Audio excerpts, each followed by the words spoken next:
आप इस वीडियो को ज़्यादा से ज़्यादा शेयर करें और YouTube पर जाकर हमारे चैनल को सब्सक्राइब कर लें, Facebook पर जाकर भी फॉलो जरूर करें।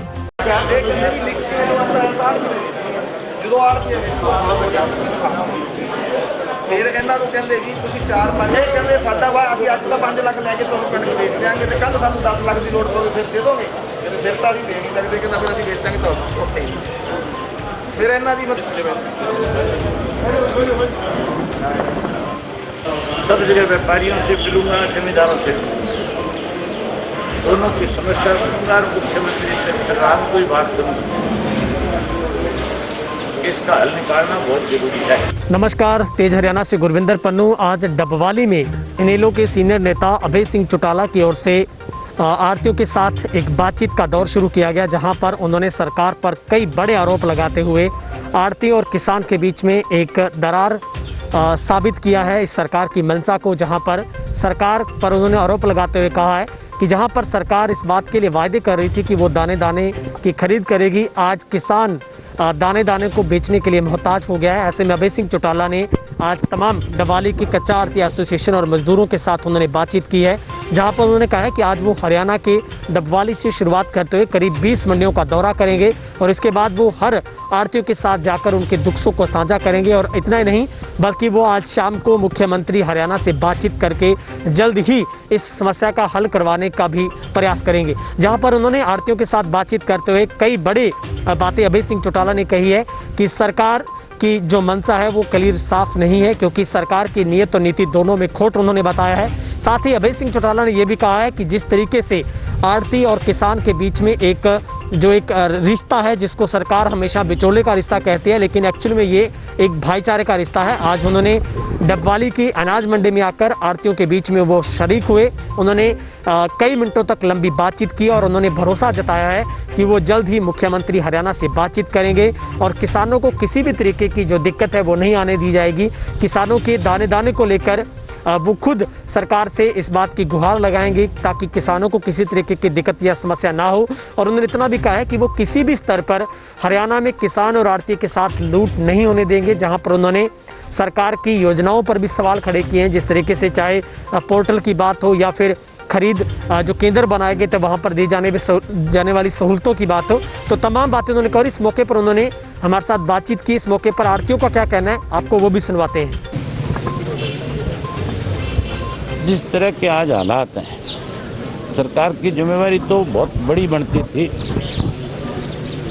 कि लोग कम से कम इकट्ठा हों और लोगों के सामने अगर कोई दिक्कत है तो उसका समाधान जल्दी से जल्दी। लेकिन ये तो लोगों को डिस्टेंस मेंटेन करने की बजाय आंदोलन करने पे मजबूर कर रहे हैं। अगर एक आधा दिन और इस किस्म के हालात रहे तो 100% पूरे हरियाणा प्रदेश के अंदर व्यापारी भी, किसान भी, मजदूर भी सरकार के खिलाफ आंदोलन करने के लिए मजबूर हो जाएंगे।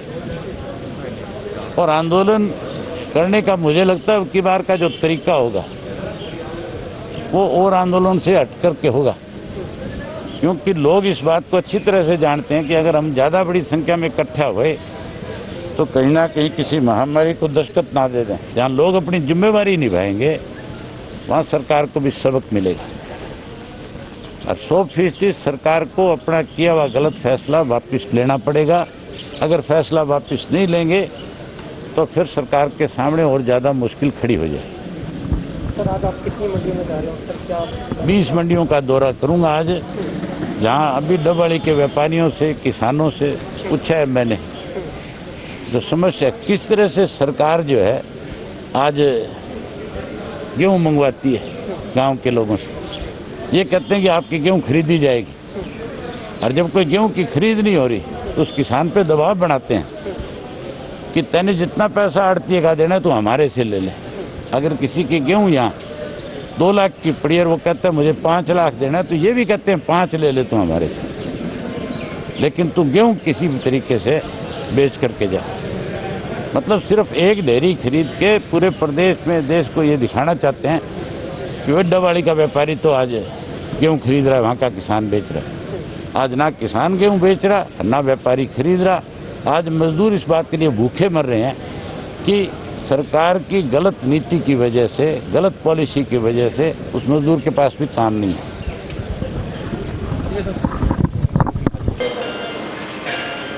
मैं आज ये तुम्हारी जो समस्या है, जो बात तुमने आज मेरे सामने रखी, मैंने आज 20 मंडियों में जाना है, सब जगह व्यापारियों से मिलूंगा, जमींदारों से दोनों की समस्या सुनूंगा और मुख्यमंत्री से फिर रात को ही बात करूंगा। इसका हल निकालना बहुत जरूरी है। अगर हल नहीं निकलेगा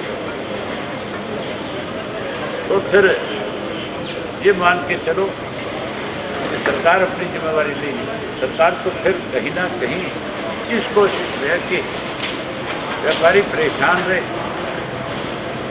किसान दुखी रहे, उसको उससे कोई मतलब नहीं। हैरानी की बात है, मुख्यमंत्री रोजाना 5 बजे लोगों को संबोधित करता है, रोज कहता है कि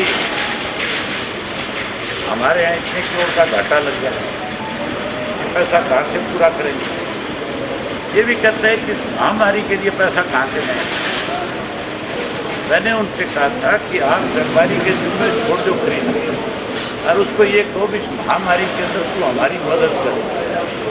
वो अपने आप किसान से भी अपनी जेब से तुम्हें पर क्विंटल के हिसाब से 2, 4, 5 रुपये जरूर देता है। तो 2, 4, 5 रुपये जो है रातों रात सैकड़ों करोड़ की संख्या में बदल जाता है। तुम्हें तो इस महामारी से बचने के लिए, बचाव करने के लिए पैसा मिल जाता है, लोग अपना डिस्टेंस मेंटेन भी करते हैं, इस बीमारी से भी दूर रहते हैं, अब तुम्हारी फसल भी खरीदी जाती है। लेकिन इनको अब तक भी मुझे लगता है कि सरकार को समझ नहीं आता। मैं आज रात को बात करूंगा, आपसे भी एक आप कहना चाहूँगा कि कुछ प्रशासन आप पे दबाव बनाए, वीडियोग्राफी का प्रशासन किसी जमींदार के साथ जबरदस्ती करे, उसकी वीडियो बनाओ। लेकिन आपकी वजह से भी कहीं ऐसा ना हो कि किसान की फसल उसके घर में पड़ी रहे। मैं 100% इस कोशिश में हूँगा कि हर हालत के अंदर आड़ती के माध्यम से ही फसल की खरीद, अगर हमारे माध्यम से नहीं तो ये मंडियाँ क्यों काटती हैं? इन मंडियों के अंदर एक दुकान के करोड़ों रुपए क्यों खर्च किए? जब ये मंडियाँ बनाई गई थी, मंडी बोर्ड बनाया गया था, तब इसीलिए बनाया था कि किसान को और व्यापारी को दोनों का काम चले, दिक्कत ना हो। अकेली सरकार नहीं खरीद सकती, माध्यम तो 100% बनाना पड़ेगा। अब आप ये देखो कि म्युनिसिपल कमेटी का कोई छोटा मोटा काम है, उसके भी तो टेंडर होते हैं, वो भी तो काम ठेके में कराया जाता है, उसका भी कोई ना कोई बिचौला है। सरकार फिर उसको भी खत्म कर दे, फिर तो हर काम सरकार अपने लेवल पे कर ले, बिचौले रखे ही ना। आप बिचौले नहीं हो, आप तो सरकार के, किसान के, दोनों के मित्र हो, आप दोनों के मददगार। लेकिन ये सरकार नहीं चाहती कि किसान का और व्यापारी का संबंध रहे, तो इसको खत्म करना चाहता हूँ। आप यही निवेदन है कि इस रिश्ते को बना के रखना, खत्म मत कर देना।